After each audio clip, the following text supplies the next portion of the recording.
goodness, we just did it, buddy.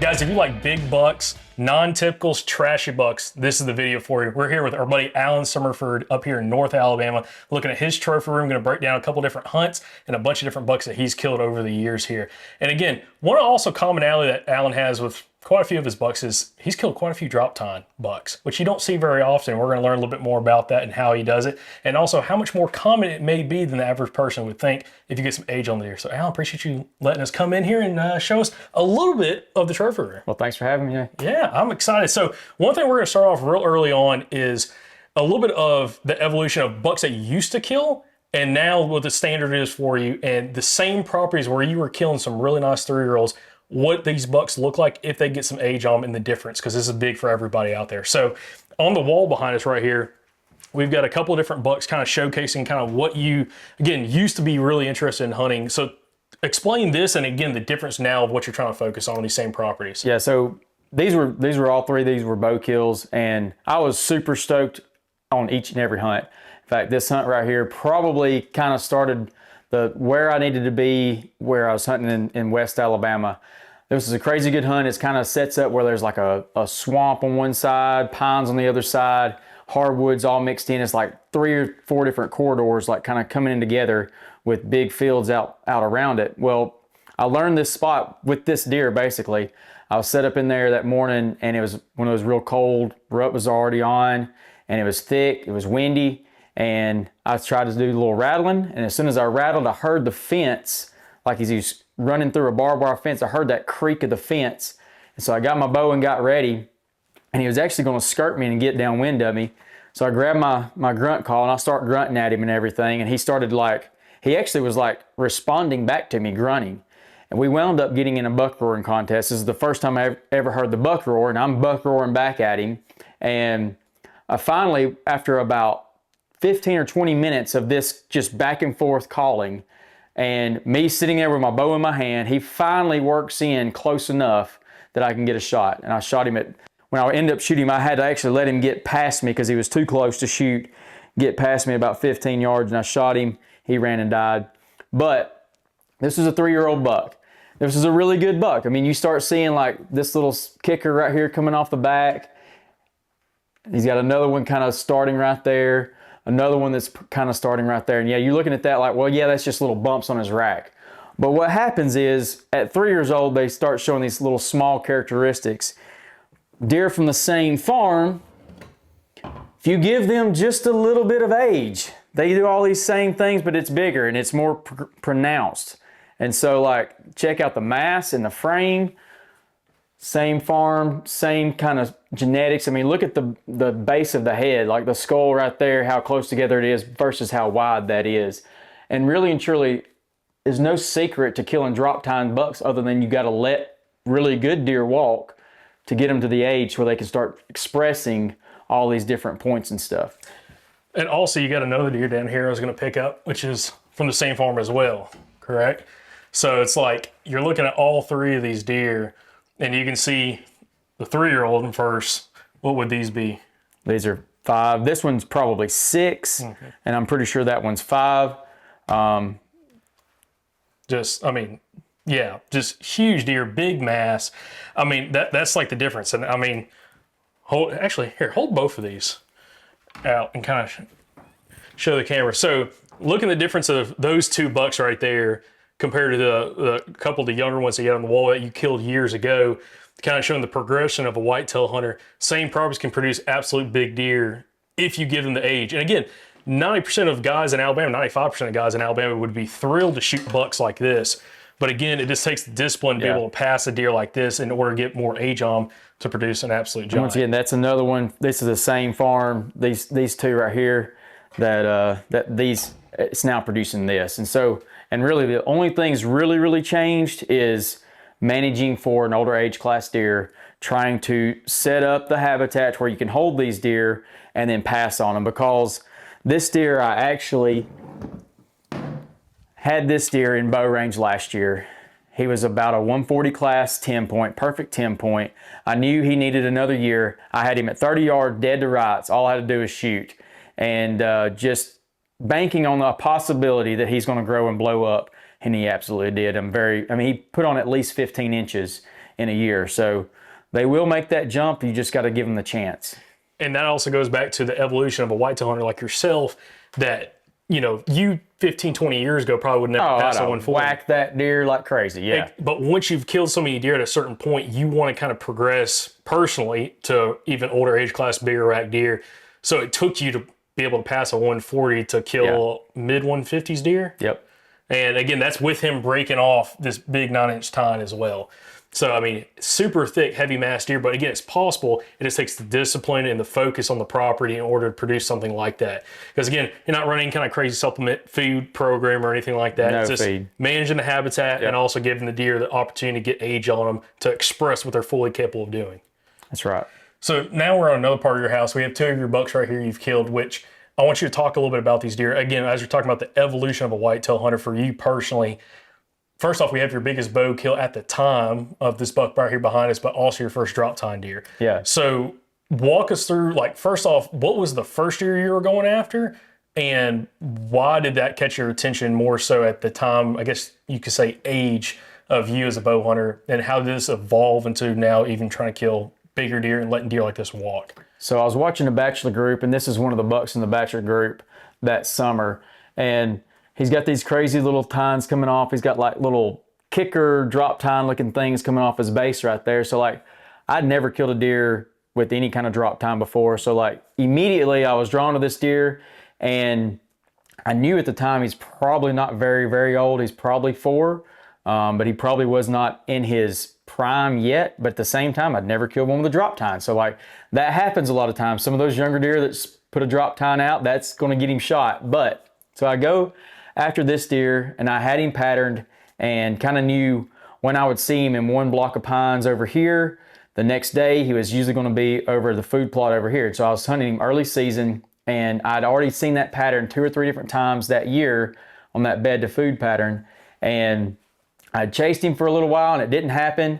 And I finally was like, you know what? I'm tired of just chasing this buck. I'm ready. I just need to go shoot something.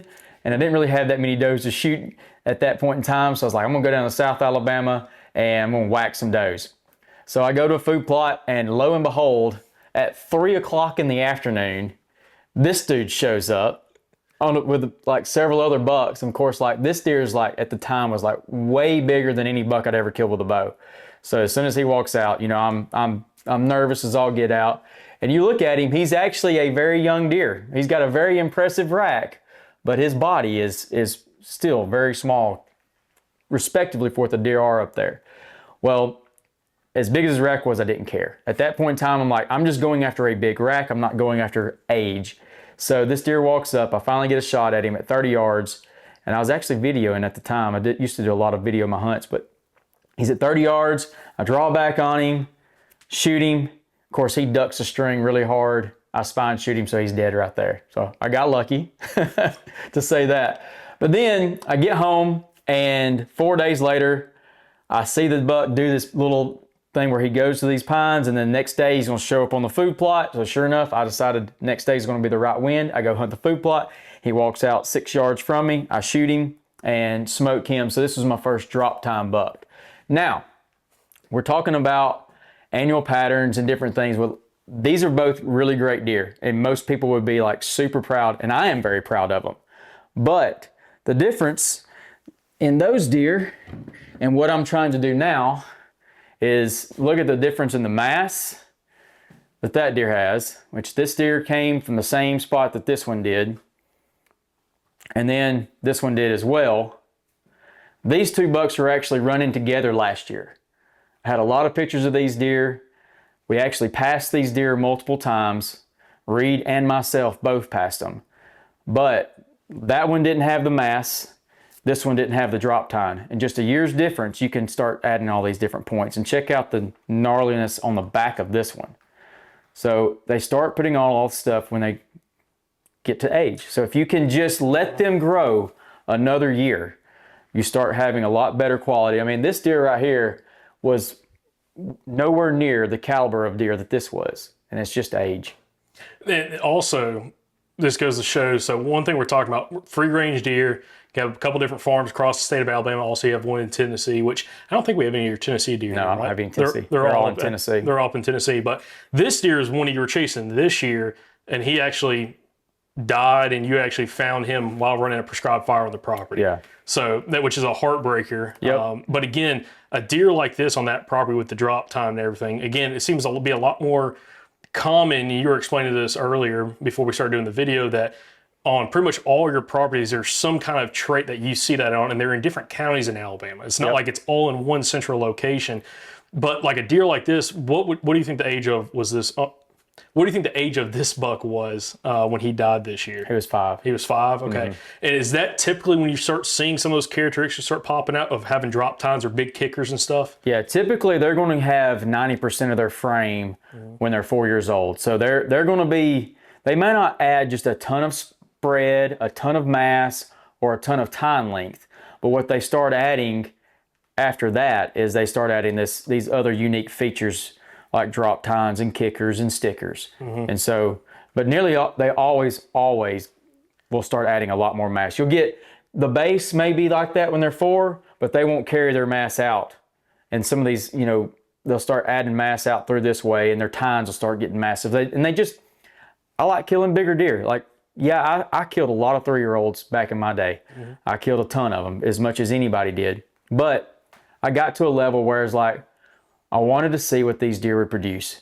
And I have passed a ton of 3-year-old, even 4-year-old, and sometimes I have passed 5-year-old deer if I think, man, he's still got more room to grow. What's the point of me just shooting another 4 or 3-year-old deer that I've already got a whole bunch of them like that? Like, let's see what he'll do.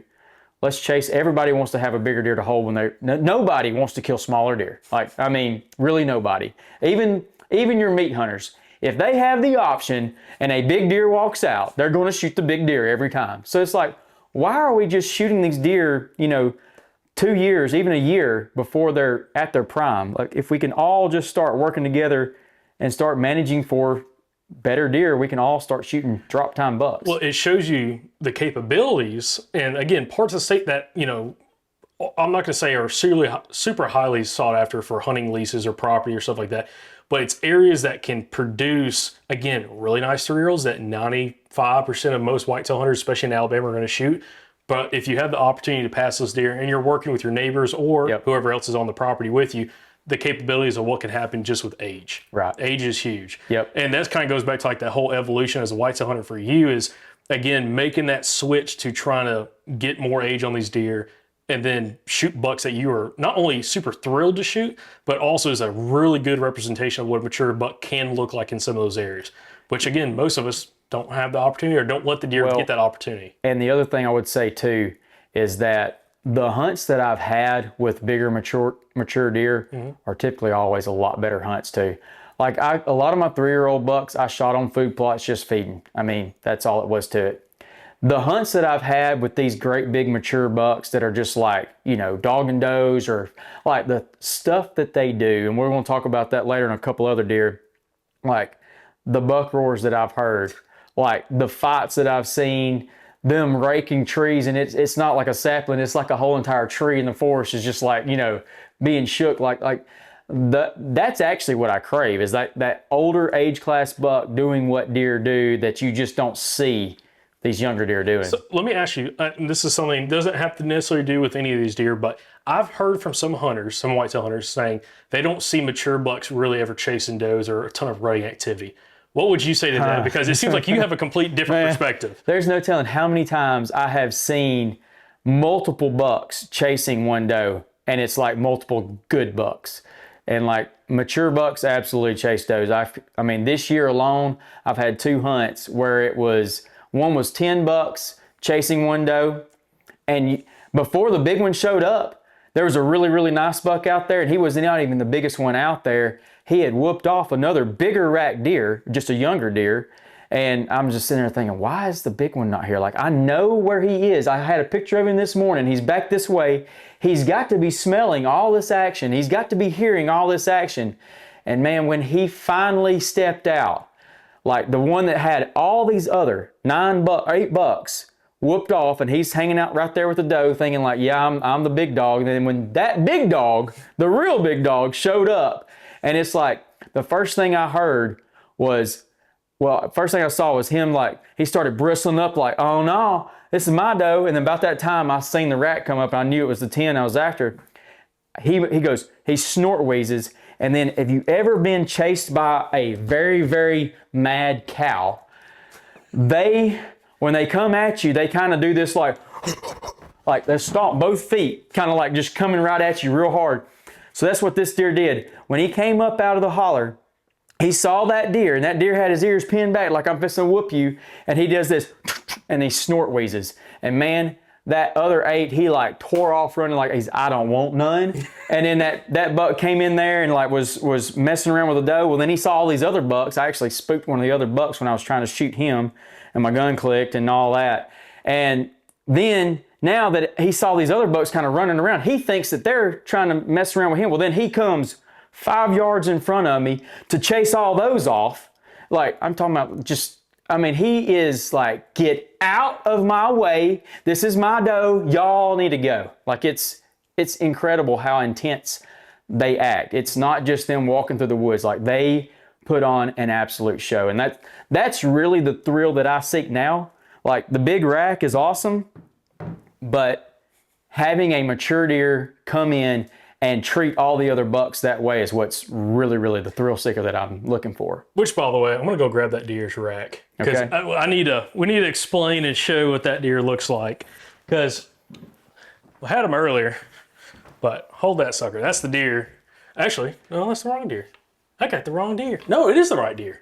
Yeah. Okay, I'm sorry. I didn't see the broken point. This is the second one, though. Okay. This is not the one. I'm talking about the one in Tennessee. This is the one that's 4 bucks doing all that on. Well, see, I get.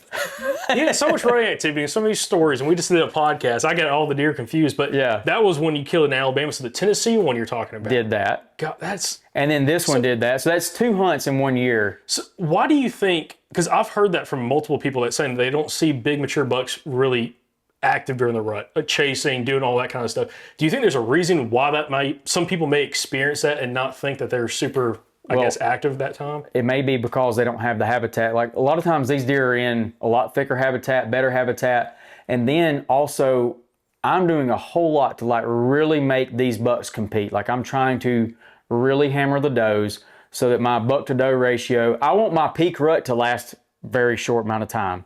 And then they compete against each other for the rest of the time. So it's like when all those does are starting to come out of estrus, that's when these dudes are like really, really rampant.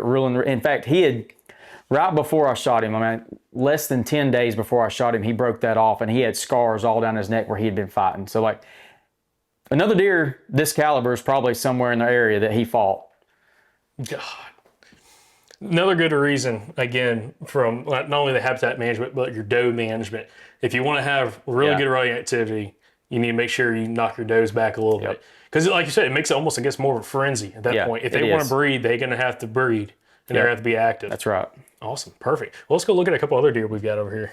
So now we're in a different room of the house, and we're going to talk about what was a triple drop time buck, but he broke a side off by the time you killed him.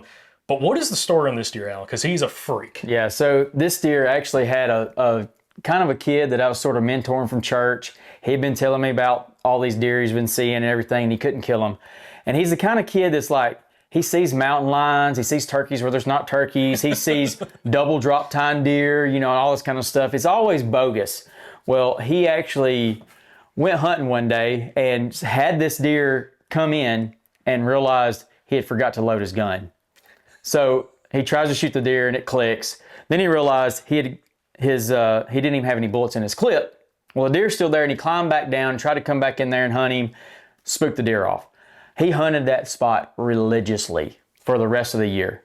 And of course, I didn't really believe him that he had a double drop tine deer up there, but he swore that there was.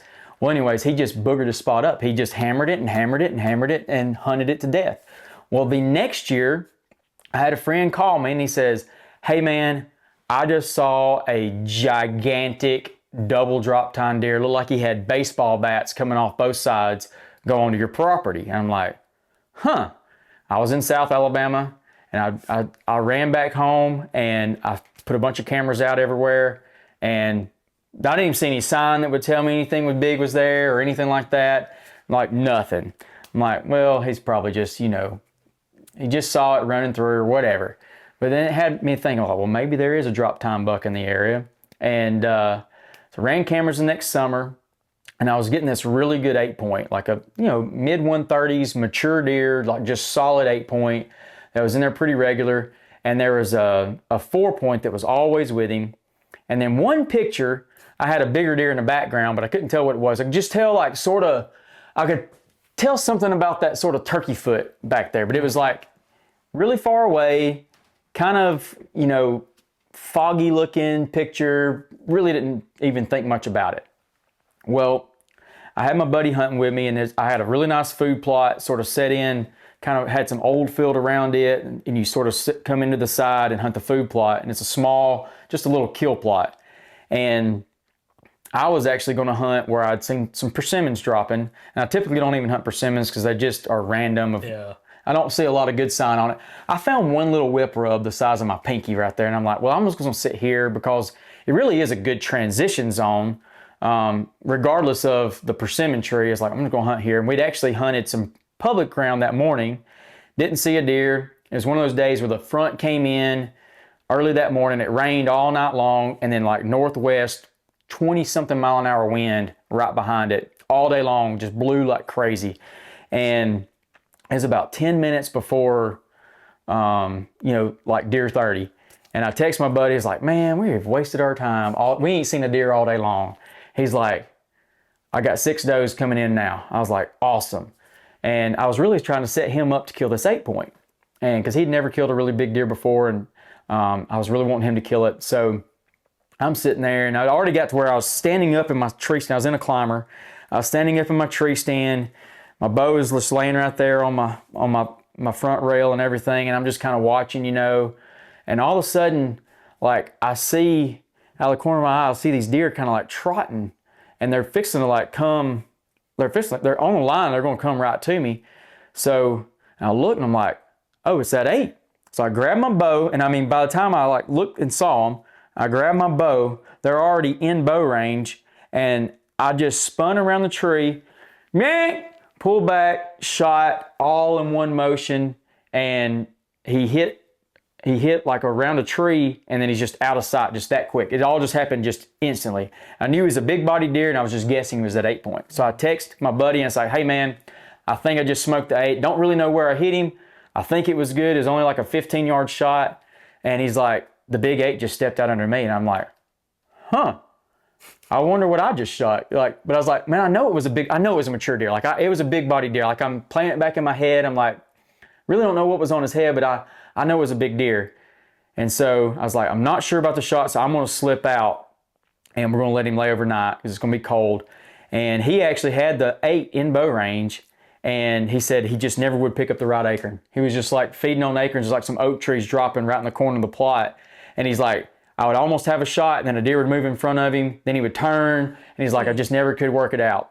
So we go back in the next morning, and had I got down on my tree and shined my light, he was laying right there. He didn't go 15 yards. Smoked him, like hit him quartered away, right through the last rib, exited out like kind of the throat area. So, I mean, he just like piled up. And we get up there, and he's like, oh my goodness, what did you shoot? And I'm like, well, man, I said, I had no idea he was that big, like no clue whatsoever. And he's the double drop tine deer everybody was talking about. And if you come over here, he had a giant point. I don't know if you can see that where it's broke off, but he had a giant point that big that where the other tine was coming down right there. So that was the baseball bat side. That was the baseball bat side. So he would have been a triple drop tine deer. That's insane. That's the thing. That can all happen. And you didn't have any history with that deer or anything. No history. And once I killed the deer and I saw that turkey foot, I went back to the picture, the trail camera picture, and I'm like, well, that was him standing way back off in the background. Yeah. And it was just on a mineral site. So he only showed up one time. And I didn't run many cameras back then either. Like I had maybe one or two on that whole property. Yeah. So now I want to, so that's a fascinating story. But one thing I've been really interested in talking to you about and showcasing to the viewers out there is how much annual patterns have played a factor for you for, killing a bunch of these bucks, especially after a certain point, which one of the deer we're going to talk about is the one right here behind me, and how this one kind of, you started putting the pieces together and then it started kind of going downhill of all the different properties that you have access to that you hunt on, learning the annual patterns and how effective you've been. We're like, this past season, you killed 2 in like 3 days or so. It was very... 2 in 2 days. 2 in 2 days. Should have been 3 in 6 days, but... And was that based off annual data? Yeah. Oh, well, absolutely. So with this deer here, just explain the history you had with them, but how did the annual data start coming out where you weren't necessarily looking at it? It was just something that you realized, again, at some point of chasing this buck. All right, so I started seeing this deer as I had aged him as a 3-year-old. He had 12 points. He was super wide, and he always had this kind of little weird thing on this side of his rack. And so I actually had him on a food plot. It's actually the food plot that my buddy was on when I was talking about that deer. Mm-hmm. And he walked right by me at 15 yards, and I'm like, man, that's a really wide, kind of unique deer. I started to shoot him, and I'm like, no, I think I'm gonna let him walk. So I let him walk. Well, the next year, he did blow up a little bit more. I'm guessing he was 4 years old. Mm-hmm. And I actually tried to kill him that year. So I went to the corridor that deer was running, and I set up off the food plot in that travel corridor. And we're at that pre-rut time frame, like right before they get locked down. And so I go and set one morning, and right at daylight, I can see a buck kind of bumping a doe, and it's pretty thick timber. It's not been clear cut, or it's not been cut ever, but it's like it had a lot of good, like just herbaceous layer, like tons of beautyberry mixed all through it. So it's like when you get up in the tree, you can see down in it, but when you're on the ground, you can't see 30 yards. Like it's just really good stuff. And like where I put my stand, I hung a climber in there, and it's like there's a little strip. I don't know if it was a windstorm or what it did, but like there's a little strip of just like some dotted trees, sort of like not touching each other, but it just like allowed some sunlight through. And so like that was like the best strip of thick that kind of connected some old field area, and then the food plot was here, and then this corridor just sort of like goes through and then connects to a bigger block of just young pines. Well, that's where I killed that deer, and that's where I was hunting this deer. I was hunting this deer just because I'd killed that deer, a year or two before in that same spot. I think it's 1 year to the date. So I go in there, have an incredible hunt. I see that buck bumping the doe around. I didn't realize, I don't think it was him, but I started like grunting on my call a little bit. And when I started grunting, all of a sudden coming through that thickest corridor, here he comes, and he's like coming around. He's going to come on this side of my tree. So now I'm trying to like figure out, can I shoot him before, or do I need to swing around and shoot him after? And I thought, yeah, I think I need to shoot him before. So I swung around and I'm bow hunting. So I get on him, and he stops just far enough where I can't lean far enough around the tree to get a shot at him. So now I'm like full draw. He's at 25 yards, and I'm sort of pinned. Now there's a doe coming on this side of me. So finally, after he kind of chills out a little bit, and he kind of like turns back to go the way he came and get back on that doe, I let down. I grab my grunt call, like buck roar at him. He buck roars back at me, and I'm like, oh my, like, okay, here we go. So now I'm ready, and all of a sudden, here comes the doe blowing by me, and here he is right on her tail, and like I draw on him, meh, meh, and he don't stop, just right on out of my life. I'm like, man, I done had this buck twice in the same morning, like in bow range, and I can't get a shot. Well, I'm sitting there, an hour goes by, of nothing. And all of a sudden I hear something back there coming again. Here he comes back by me. So I'm like trying to draw on him again. I can't stop him. This is before I learned how to yell at him. Like I always just try to meh. I learned now you gotta go meh. Hey! When you say hey, you better be ready to pull the trigger. I have killed I don't know how many deer yelling hey at a deer. But these big bucks, when they get in that mode, in that time frame, like they don't care about nothing else, and like a meh don't mean nothing to them. Mm-hmm. They're focused on what they want to focus on, and you got to like break that focus. So do it strategically where you want them to stop and be ready to pull the trigger, because you're blown after that. So anyways, that's what I just went meh again, and he just ran on by me again and then out of my life. Well, I never really did figure his pattern out. I didn't ever get on him again. I kept him all year, but I just didn't ever get him. So like, that's his 4-year-old season. His 5-year-old season, he comes back and he's like, every year he would lose a point, but get wider. Yeah. And I'm like, well, so now he's down to like a 10 point. He's a 5-year-old deer. Well, I tried to kill him on the food plot early season. I had some really close calls, almost got him, but just out of range. So then I'm like, well, the rut time frames, I know where I need to be. First northwest wind came in. I go get in that funnel. I mean, I'm to the day, like the exact day that I had seen him the past 2 years coming through there. So get in there, same thing.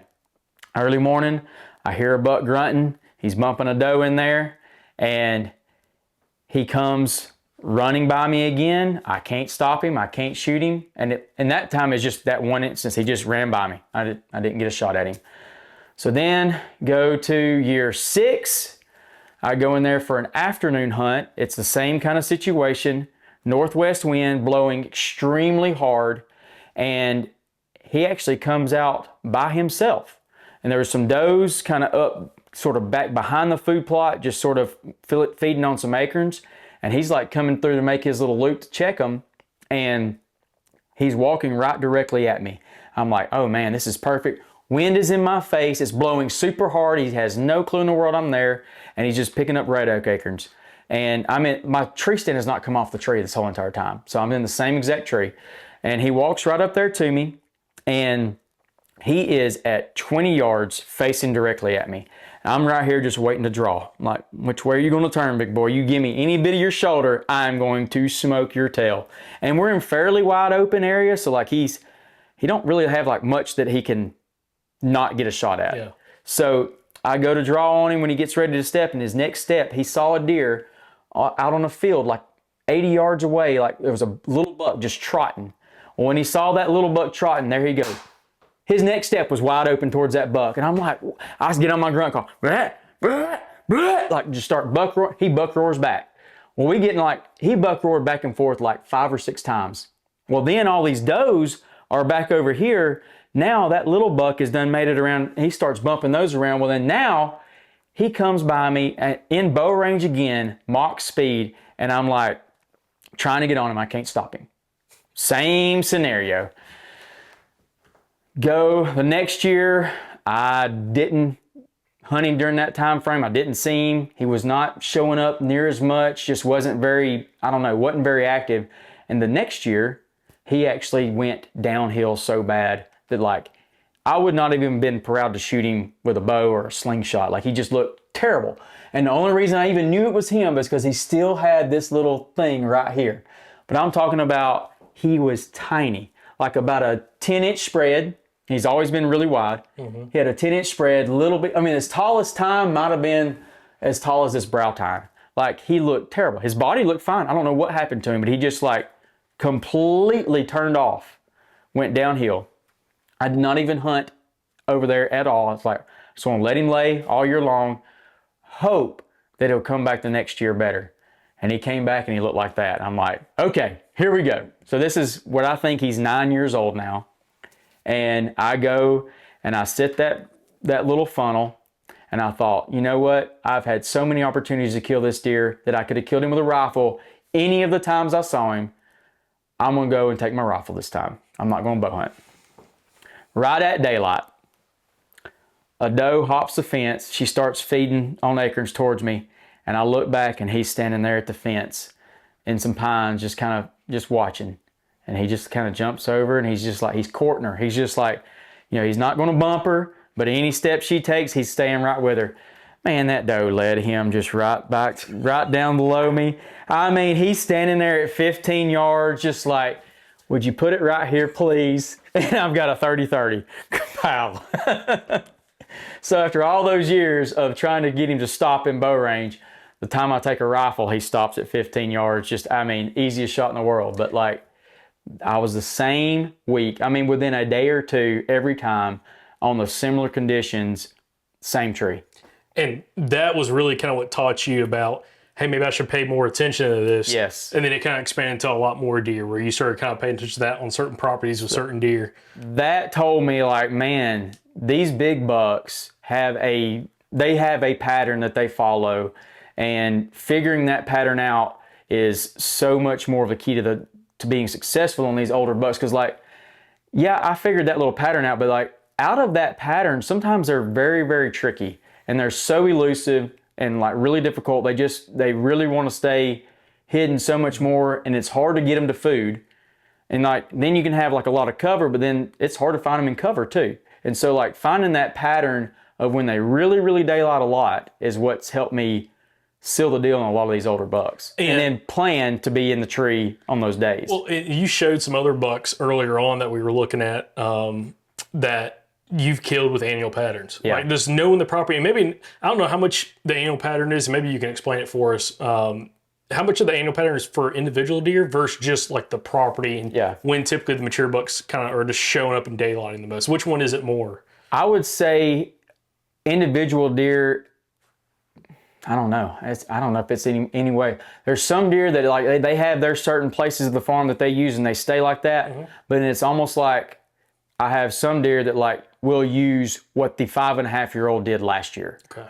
And so there's a little bit of both. You have some that have their own kind of personality, whereas they may be more aggressive, they may fight more, whereas others are more elusive and they just want to kind of stay on the back burner, like, you know, out of that buck's way.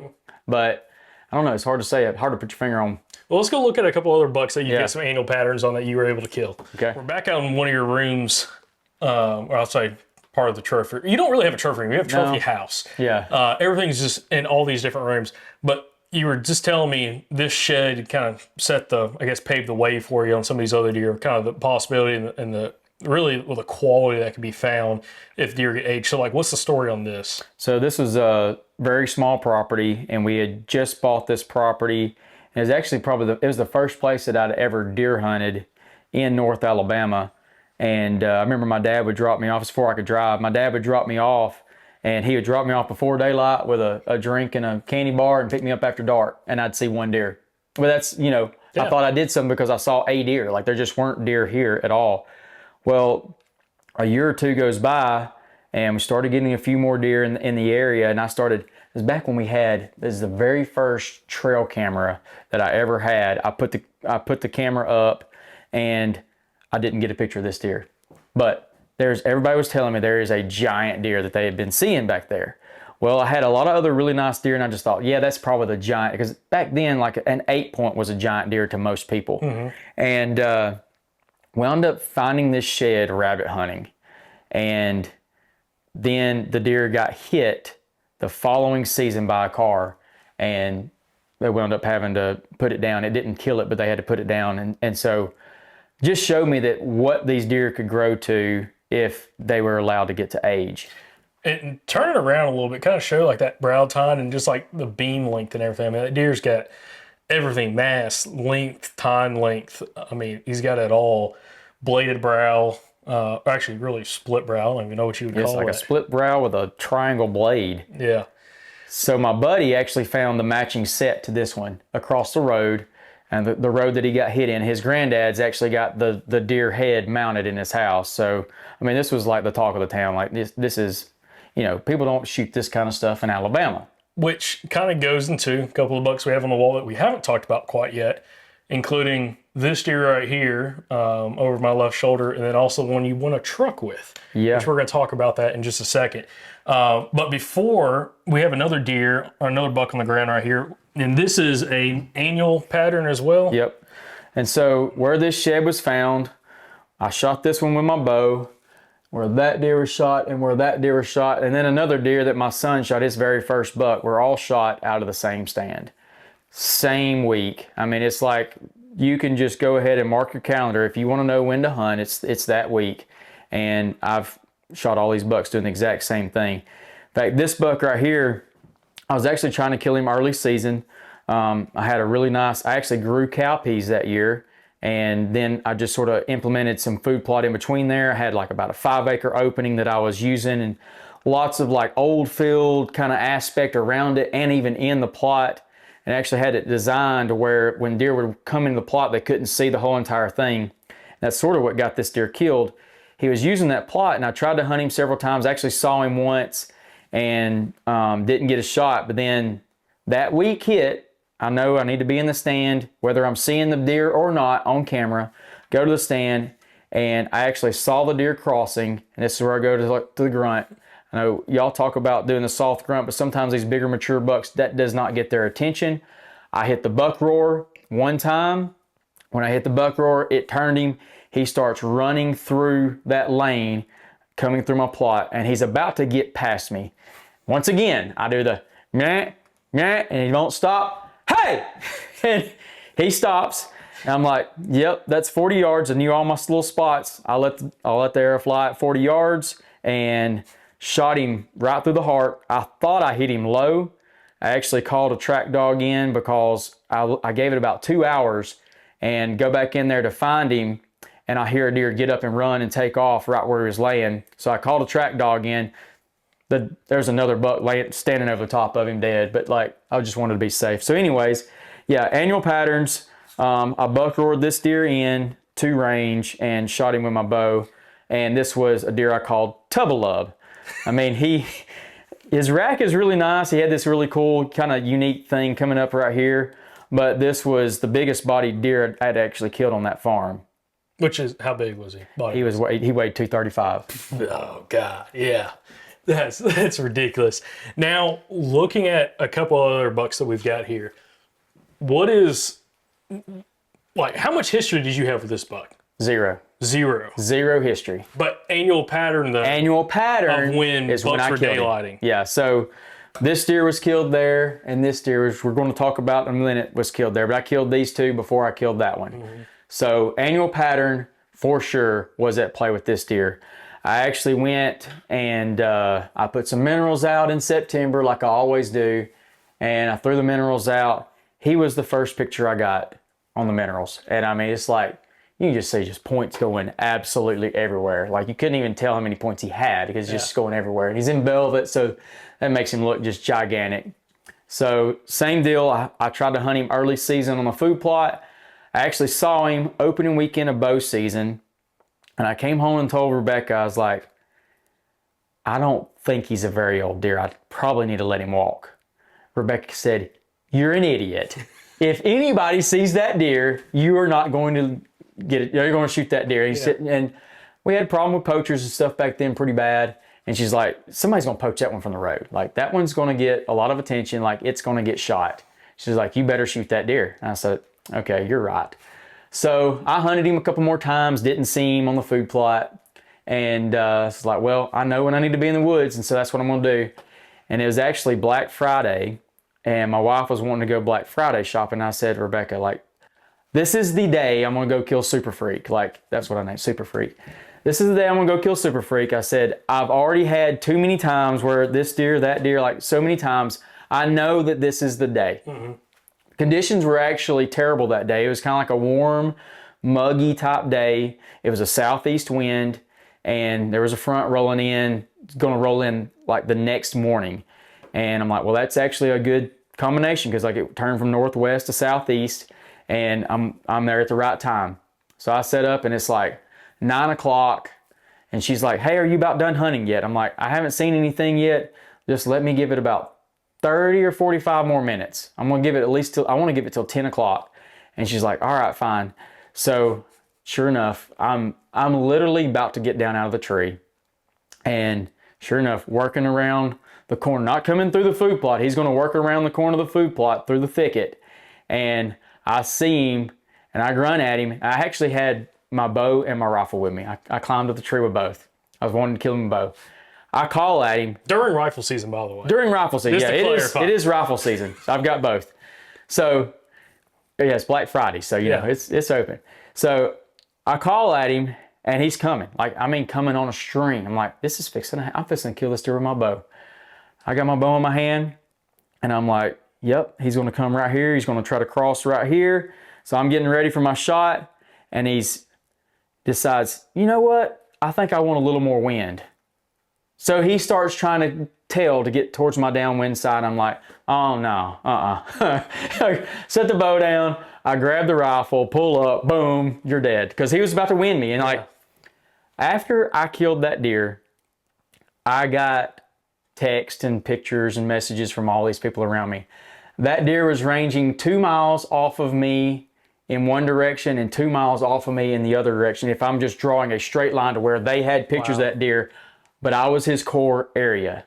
So once again, everybody in the neighborhood had pictures of this deer and was hunting this deer, but I just happened to have his core, and I wound up with the deer. And it was all based on, I only hunted that day because I knew, like, this is when I've killed him before. And so it set me up. But zero history with the deer. He used the farm the same way and same time frame as other mature deer on the farm used it. And that's one thing you see commonality with the annual patterns is mature bucks do the same thing. If one gets killed, there's another one seems to take his place and going to do similar patterns on that property, especially with the does. Very much. Okay.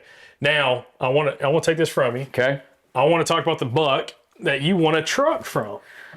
Yeah, so this is a pretty special deer. His name is Curly Jenkins. And what's unique about this deer is he actually was injured. So the first picture I had of him, I actually didn't even realize he was injured in the picture until I actually saw him in person. My wife had just gotten a bow, and she was wanting to kill a deer with a bow. And I was like, well, it's like a really cool, gnarly looking deer. Like, this would be a really cool, like, bow kill and everything. So I was like, I'm gonna try to set her up on it. So I hung her a lock on up, and I actually created the food plot in a manner where she'd only have a 20-yard shot. And so we go, first sit. He shows up. He had been, like, very regular, probably the most regular deer I'd ever had on that farm, especially early season. And the very first day he showed up, there was like 4 or 5 other bucks on the field. And then I realized, oh, he's limping. Like, what's wrong with him? Like, I look at him, he's like kind of poor looking. I'm like, but he's healthy, but he's poor, like not as big as he should be. And I realized his shoulder was sort of jacked up to where his leg couldn't touch the ground. So he had it like, just sort of like, it was just in like a fixed position, bent at all times. And so he's basically just running around on 3 legs. Well, I was like, man, we waited. He actually came out on the food plot really early, and we waited for like 30, 45 minutes to see if he would work through that leg by our stand, and it didn't work out. I was like, hey, I want to grunt at him if he's ever going to make it here before dark. And so I grunted at him, which he didn't really give a rip. But then all those other bucks, all those little bucks come running in and started like milling around all underneath us and started sparring and everything. He's like, oh, I wonder what's going on down there. So he starts hobbling his way to us. Well, he hobbles all the way to us, and I didn't have a light on her sight at that time. So she draws back on the deer. He's at 15 yards. First deer she's ever drawn back, ever. And she looked at me, she goes, I can't see my peephole. I can't tell if I'm looking through my, she said, my lights, I can see my sight, but I can't see my peep. I can't tell if I'm looking through it or not. I'm like, all right, well, just make sure you got your form. I'm like, you should be able to see your pin. I was like, when you see your pin, just put the pin dead center on the deer and shoot. And she's like, all right. So she shot, and had the deer drop the string, she'd have smoked him. She shot right directly under his chest, like almost hit him. Well, the deer kind of like bounces off and everything, and he actually goes back to feed. I'm like, okay. So we slip out, and I come back the next week without her. He shows up on the field. I'm like, I'm not going to shoot this deer. I want her to kill it. So I waited till the next time she could hunt, and it just didn't work out. Which luckily it didn't, because he actually added a lot. He had all this kind of like crazy stuff going on. Like, he always had these little tines that sort of turned down, but he didn't have all that out the back. And his brow tines were about half that size. And so he didn't have anywhere near that kind of mass. So he shows up the next year and he's a lot better and he's actually even more patternable. So I think this deer being injured, he didn't have that long range that deer had and some of those other deer had. He was actually holding really, really tight. And one morning I was going to go out there. She'd actually told me, she's like, you just go hunt that deer because that'll win truck buck. And I said, okay. I said, point taken. So I go out there to hunt him and it's muzzleloader season. And I was actually hunting with a muzzleloader. I was like, because that's the other thing you got to think about is like when you're hunting that truck buck, there's a lot of things that kind of go into play. And with my rut being correlating to bankhead, that makes it really, really difficult to win the biggest buck of the, so you got to kill a giant that week. Yeah. In fact, Michael Perry beat me on that one right there. Yeah. I shot that deer, wound up scoring, Steve Lucas scored at 169, and Michael Perry's beat me out. So because I killed it the same week. And so this deer, I'm like, this will be a perfect time to kill this deer. He's going to score pretty well. I think I can kill him before all the big giants get shot. Well, I see him as early one morning, and my wind shifted as I was in the stand. And I'm like, oh no, this isn't good. And I actually saw the deer coming and he was fixing to get my wind. I actually got down out of the tree and ran out the back as hard as I could go so that he wouldn't smell me sitting in the tree. And I don't know if that worked or not, but anyways, he stayed right there. So the next week I go out there and he actually comes out. I actually planted corn that year and had strips of food plot going through it. He comes out of the thicket chasing a doe on 3 legs, and I wound up getting him with my 30-30. And that puts you in the truck buck. That put me in the truck buck. Which, by the way, we used to have a magazine in Alabama called AON, Alabama Outdoor Newsletter, right? Is that right? Yeah. Yeah, newsletter. And they would have at the World Deer Expo in Birmingham, Alabama, they would have this truck buck shootout competition for each week of hunting season. Whoever shot the biggest deer that was scored during that time period that was also a subscriber to the magazine won that week, and they got to go shoot for a brand new pickup truck. Yeah. And that buck actually got you into the shooting competition, and actually you won the competition. Right. Which that was one of the last years they had the competition, right? So I shot him, I think it was 2015 when I shot for the truck. Yeah, that was like, so, yeah. they only had like maybe only had a couple more years. In fact, that deer in there, the triple drop tine deer, I had actually I was picking up the magazine at the local gas station, and so I was like, reading the magazine, I'm like, oh, yeah, truck buck. I didn't realize you had to enter it. So like, I killed that deer, planning on entering it in the truck buck. I called to enter it, and they're like, oh, you got to subscribe to the magazine. I was like, well, I've been buying the magazine. Like like, no, you got to subscribe. I'm like, oh man. So that deer would have easily got me into it. Anyways, it all worked out. So I got to shoot for the truck buck. And then from then on, anybody that, like my buddies and stuff that would hunt my farm with me, I was like, hey, look, subscribe to the magazine because like if you shoot a deer on my farm, it's most likely going to be a deer that you might win the week. So Stephen Pope, one of my good friends, he actually shot a buck. In fact, the exact same weekend and same stand I killed this buck out of, he wins his week and wins the truck. So one of my best friends killed a buck on the same spot. So it's pretty cool. We've got two of us got to shoot for the truck, and I just now traded that truck just recently. But yeah, that's awesome. Well, perfect. Well, Alan, you have again, I don't call it a trophy room. We're kind of doing like trophy room videos, but it's a trophy house. And I know you said you're going to build out kind of an actual trophy room separate from the house that you're going to hopefully work on maybe next year or so, which would be exciting. Maybe you have to do another recap, add some more to it that you've got coming in. But other than that, one last thing I wanted to, I guess, mention is you also do land consultations. So if people want to bring you out on a property, actually let you kind of walk through the property and actually draw up a plan for them, how does someone get in contact with you and can learn a little bit more about what you do? And again, kind of showing what the full potential of a property could look like if they have some discipline with what they're trying to harvest out there. Yeah, so if you'll email me at hunt@nativehabitatproject.com and just ask for a consultation, everything. We've got several different plans that we'll do, and I can send you all that information so you can figure out what plan would fit your needs. But I mean, that's what I do. I'll go out to the property, assess what you have, what you need to change, and then create a hunt strategy around all of that. And so hopefully you can start growing, mature bucks, because Alabama can grow mature bucks. Just about anywhere can grow mature bucks.